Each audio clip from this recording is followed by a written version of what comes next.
Aunt snatched my fiancé for her daughter. Now they're all crying after I took the trust fund and they realized my ex was a bum. So here's the thing. I'm 28, and I was engaged to this guy named Jake. He's 27. We'd been together for about 4 years, and last year we got engaged. It was supposed to be a small, intimate thing with close family and friends, but, well, it ended up being something a whole lot bigger than I ever expected, just not in a good way. To set the scene a bit, I've got this aunt, Carla, who's 52 and always in my business. Like, I never really cared for her much growing up.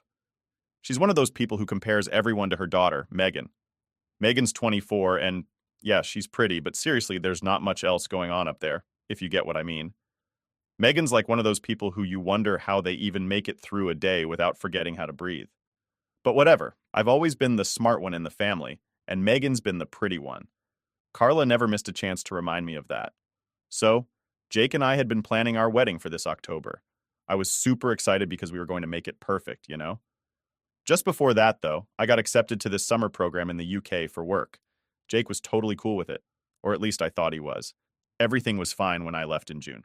We were talking every day, texting and all that. But after like 2 weeks, things just started to feel off.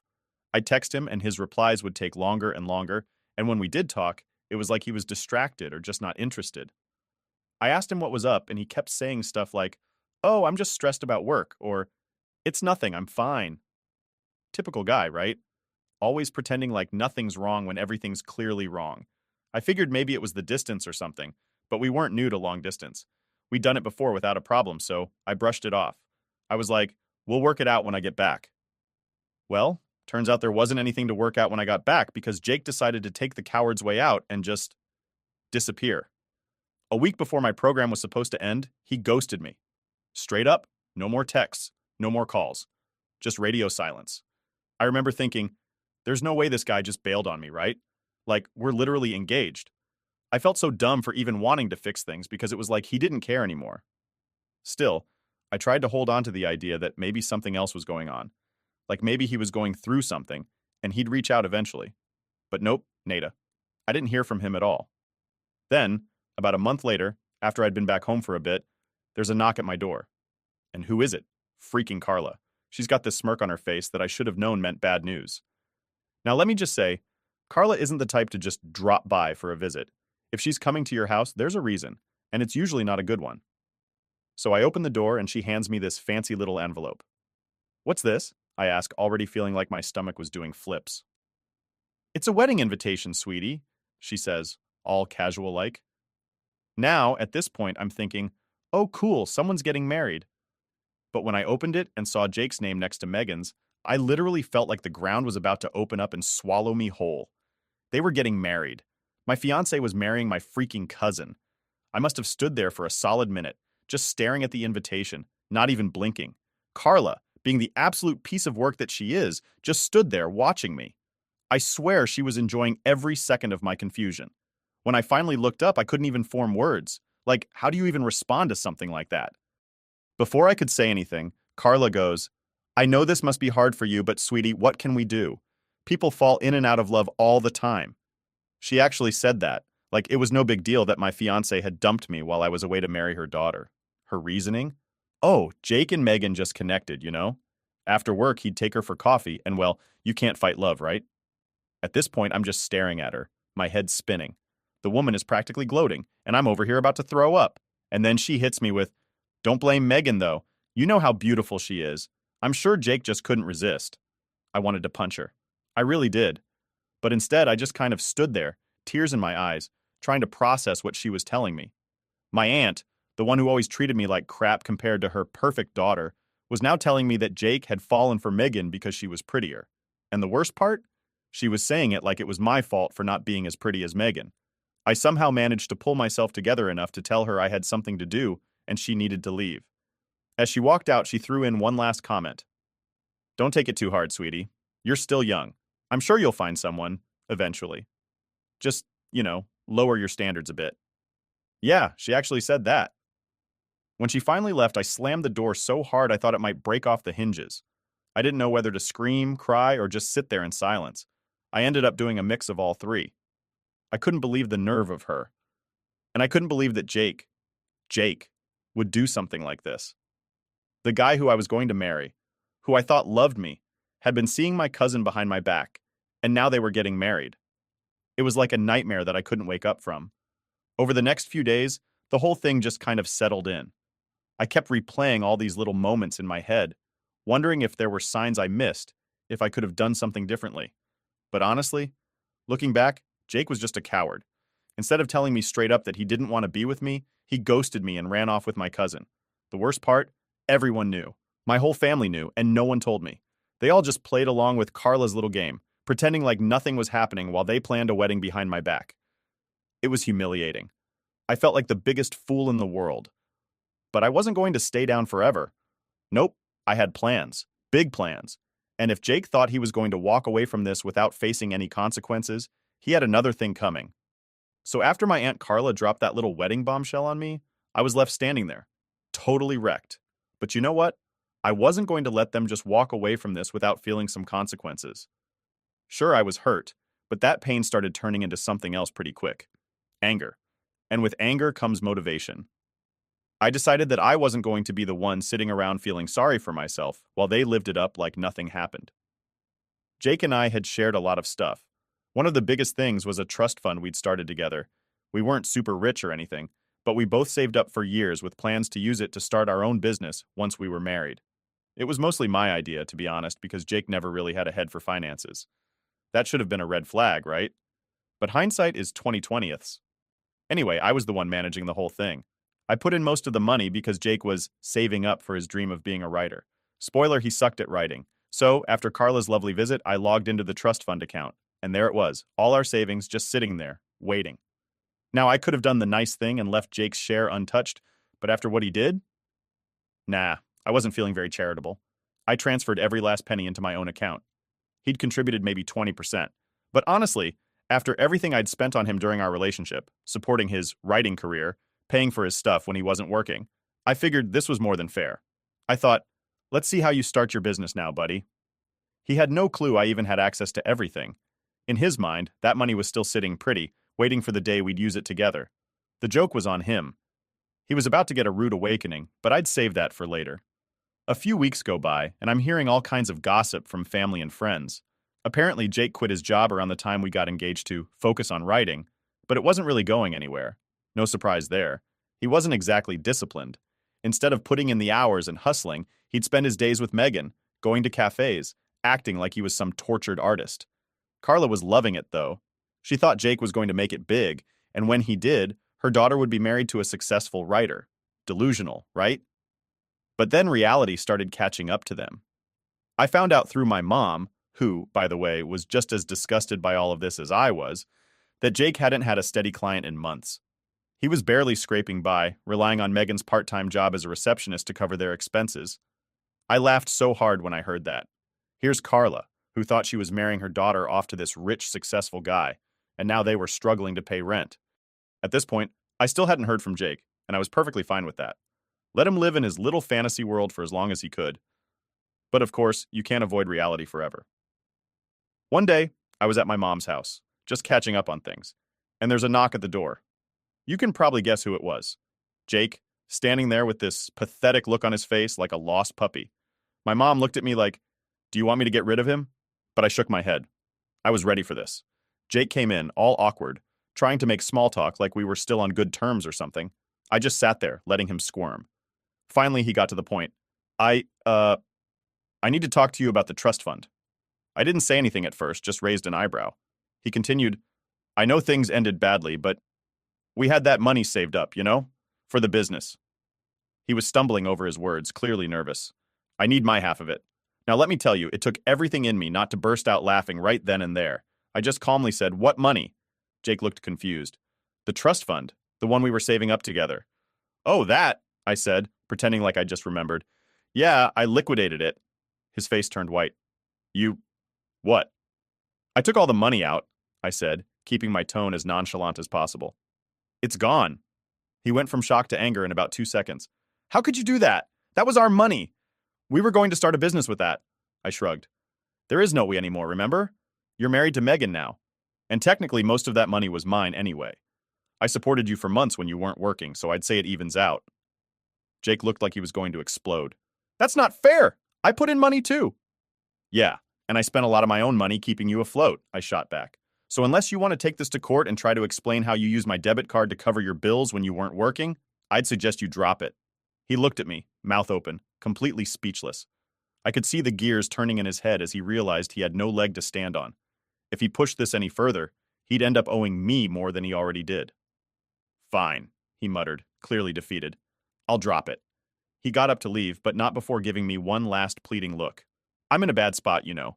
I don't have a job, and Megan's barely making enough for both of us. I thought, I thought maybe we could talk.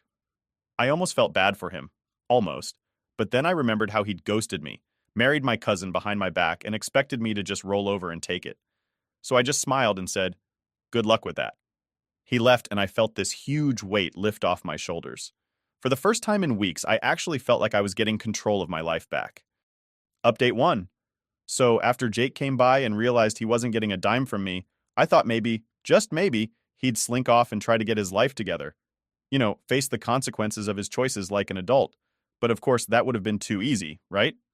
Things were just about to get messier because apparently Jake wasn't the only one with his eyes on the trust fund. A few days after the Jake situation, I'm chilling at my mom's place again, thinking I could actually have some peace. Wrong. There's another knock at the door. This time it's Carla and Megan. Honestly, I should have expected this. Of course, if Jake had come begging for money and got nothing, Carla would show up next. She was always the type to think she could talk her way out of anything. And I guess she thought she'd just show up and charm her way into getting some of that money back for her precious daughter. I opened the door and Carla immediately goes into this fake smile mode. Hi, sweetie. We were just in the neighborhood and thought we'd stop by. Yeah, sure. Just happened to be in the neighborhood. Megan's standing behind her, looking like she's about to burst into tears, which, honestly, was probably all part of the plan to make me feel guilty. Not gonna lie, it was kind of satisfying seeing her like that after everything that happened. But I wasn't about to give them the satisfaction of acting like I cared. Carla goes, "Can we come in for a quick chat?"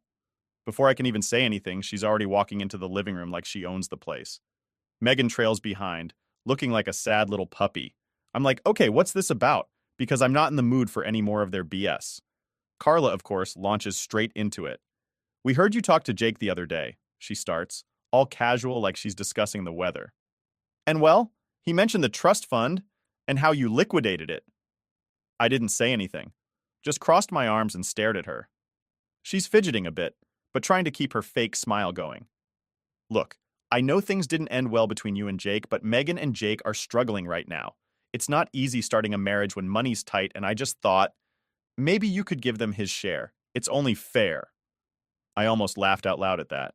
Fair? I asked. Fair like how Jake dumped me and married my cousin behind my back? That kind of fair? Carla waved her hand like I was talking about some minor inconvenience. Oh, sweetie, don't be so dramatic. People move on, things change. But this money, this is about starting their life together. They need it. And there it was. The real reason for her visit. It wasn't about me or any kind of closure.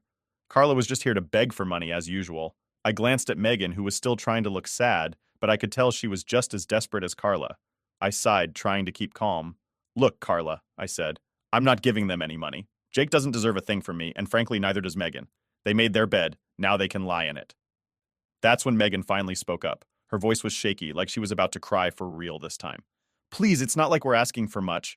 We're going to get evicted if we don't pay rent soon. I didn't know things would get this bad. I raised an eyebrow. So let me get this straight. You're telling me you had no idea that Jake wasn't making any money when you two got married? Megan hesitated for a second, then shook her head. He told me he was working on some writing projects. I thought it would pay off, but it hasn't. I thought things would be different. I rolled my eyes. Yeah, well, guess what? Things aren't different. Jake's a bum, and now you're stuck with him. That's your problem, not mine. Carla looked like she was getting desperate now. She stepped closer, dropping the fake friendly act. You know, you've always been so smart. I've always admired that about you. You're doing so well for yourself, and we're just asking for a little help. You don't need the money like they do. This woman. I swear I could feel my blood boiling at that point. Carla, I don't need you to compliment me to try and manipulate me. You've never given a damn about me until now when you want something. You've always treated me like I'm less than Megan because she's prettier or whatever, and now you want me to bail her out? Are you kidding me? She opened her mouth to protest, but I wasn't done. And besides, You knew exactly what was going on. You were all for Jake and Megan getting married. You thought you hit the jackpot because you thought Jake was going to be some big shot writer. Well, guess what? He's not. And that's not my problem. Carla was silent for a moment, probably realizing there was no getting through to me. Megan, on the other hand, finally broke down. She started crying, full-on sobbing, and I'll admit, for a split second I felt bad. But only for a split second. Then I remembered everything she'd done, and that pity went right out the window. Please, Megan sobbed. We don't have anywhere else to go. I don't know what to do. I stared at her, feeling nothing but cold indifference. Figure it out. You made your choice. Now live with it. Carla tried one last time. At least give them enough to cover the rent for a couple of months. They just need time to get back on their feet. Nope, I said, shaking my head. I'm done with all of you. You wanted Jake for Megan, you got him. You deal with the consequences. At that point, I'd had enough. I walked over to the front door and opened it. You can see yourselves out. Carla looked furious, but she didn't say anything. She grabbed Megan by the arm and they both stormed out, Megan still sobbing. As they left, Carla threw one last parting shot over her shoulder. You'll regret this. I just shrugged. Maybe, but I doubt it. When they were gone, I stood there for a moment, just letting it all sink in. It felt good, like I'd finally closed the door on that chapter of my life. They were out of my life, and I wasn't about to let them back in. Later that night, I talked to my mom about everything that had happened. She laughed when I told her how Carla had tried to guilt me into giving them money. You did the right thing, she said. They don't deserve anything from you. And she was right. I didn't owe them a damn thing. Update 2. All right, so after Carla and Megan's failed attempt to guilt-trip me into giving them money, I thought maybe, just maybe, I could finally get some peace. But nah, life wasn't done throwing more nonsense my way. If there's one thing I've learned through all of this, it's that people like Carla and Jake don't just disappear quietly. They always find a way to stir up more drama, even when they're in the wrong. A couple weeks go by, and I'm living my life, feeling pretty good about how I handled things. I hadn't heard anything from Jake, Carla, or Megan, which was perfect. Then, one afternoon, my mom calls me and says, "You're not going to believe this." Now, when your mom starts a conversation like that, you know something wild's about to go down. So she tells me that Carla and Megan have been kicked out of my grandparents' house. Yeah, you heard that right. Apparently, after Carla's little visit to me, she went crying to my grandparents, begging them for help. Megan was in full drama queen mode, acting like her life was falling apart, which, I mean, to be fair, it kinda was. But my grandparents weren't having it. They've been dealing with Carla's freeloading for years. She'd been living with them, mooching off their pension, and not doing much to contribute around the house. I guess the straw that broke the camel's back was when they found out that Jake and Megan hadn't been paying rent for months and were facing eviction. My grandparents were furious. They'd always believed Carla's story that Jake was this successful writer who would take care of Megan, and now they were seeing that the whole thing was a lie. They finally had enough and told Carla that if she couldn't figure out how to support herself, she and Megan had to go. So, Carla and Megan got booted out. No more free ride at the grandparents' house. They had to go find their own place, and guess what? They ended up in this tiny, rundown apartment in some sketchy neighborhood. Talk about karma hitting hard. My mom was practically laughing as she told me the whole story. And honestly, I couldn't help but laugh too. I mean, this is what they deserved, right? After all the crap they pulled, it was kind of satisfying to see them finally face the consequences of their actions. But the best part? Jake had no idea this was happening. Apparently, Carla and Megan hadn't told him they'd been kicked out, and he was still under the impression that they were living comfortably at my grandparents' house. I'm not sure what their plan was, but clearly, they weren't being honest with each other. Anyway, a few days after my mom's call, I get an email from Jake. Now, this was surprising because after our last conversation, I thought he was done trying to reach out to me. But nope, there he was popping back up in my inbox. The email started off like the others, him apologizing for how things ended, saying he messed up, blah, blah, blah. Honestly, I didn't care about his apologies at this point, but then he started talking about how hard things were for him now. Jake mentioned that he was struggling to find work because apparently his writing career wasn't panning out. Big shocker there, right? He'd been trying to land new clients, but no one was interested in hiring him. He even said he was thinking about going back to his old job, which made me laugh because that was the same job he quit to pursue his passion. Funny how things come full circle. But here's the thing. Jake asked me for advice. Yes, you read that right. The guy who dumped me for my cousin was now asking me for career advice. I had to read the email twice to make sure I wasn't imagining it. He actually wanted my help figuring out what to do next because, according to him, I was always the one who knew how to handle things. I couldn't believe the nerve of this guy. I mean, after everything he did, he had the audacity to come to me for help. I didn't respond right away because, honestly, I didn't know how to. Part of me wanted to just ignore him, but another part of me thought maybe this was my chance to show him how much he screwed up. So, after thinking it over for a bit, I replied. I kept it short and to the point. I told him that it wasn't my job to fix his problems and that he needed to figure it out on his own. I also reminded him that I wasn't the one who threw away our relationship. He was. I said something like, "You made your choice, Jake, and now you have to live with it." I didn't bother to offer any advice because, frankly, he didn't deserve it. He didn't reply, and I figured that was the end of it. But nope, there was more. A week later, I get another email. This time, it's not from Jake. It's from Megan. She was freaking out because they were officially getting evicted and they had nowhere to go. She asked if I could please reconsider and give them some of Jake's share of the trust fund so they could get back on their feet. She said they'd been struggling ever since they got married and didn't know how they were going to make it without some financial help. Now, I could have been nice. I could have felt sorry for her and handed over some cash to help them out. But after everything they did? Nah, I wasn't feeling generous. So I replied with a simple, "Sorry to hear that, but this isn't my problem. Good luck."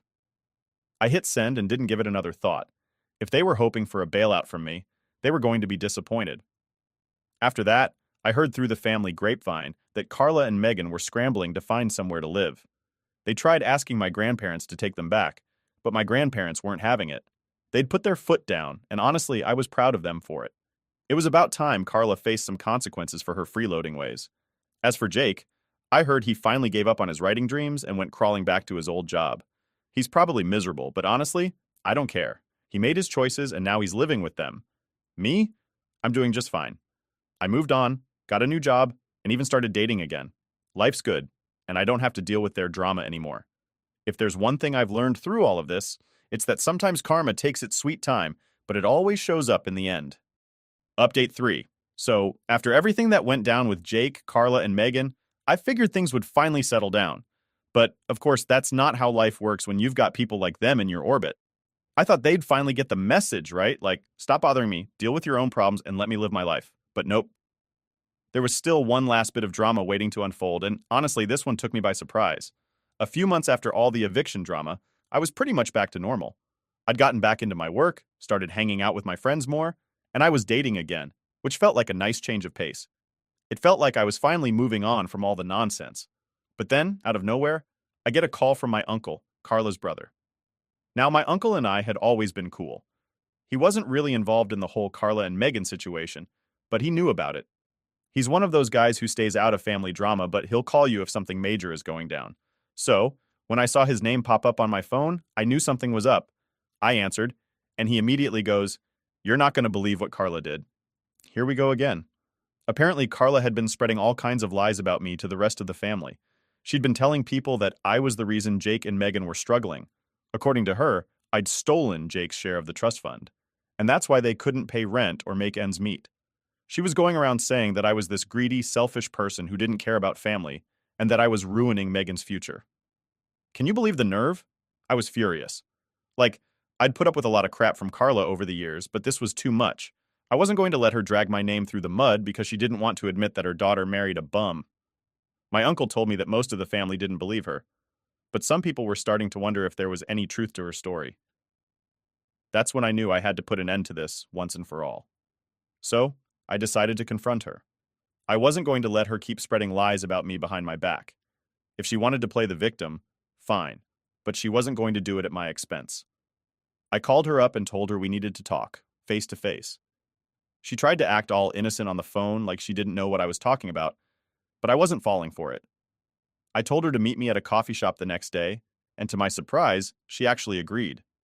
When I got there, Carla was already sitting at a table looking all smug like she'd won some kind of battle. But I wasn't there to play games. I sat down and got straight to the point.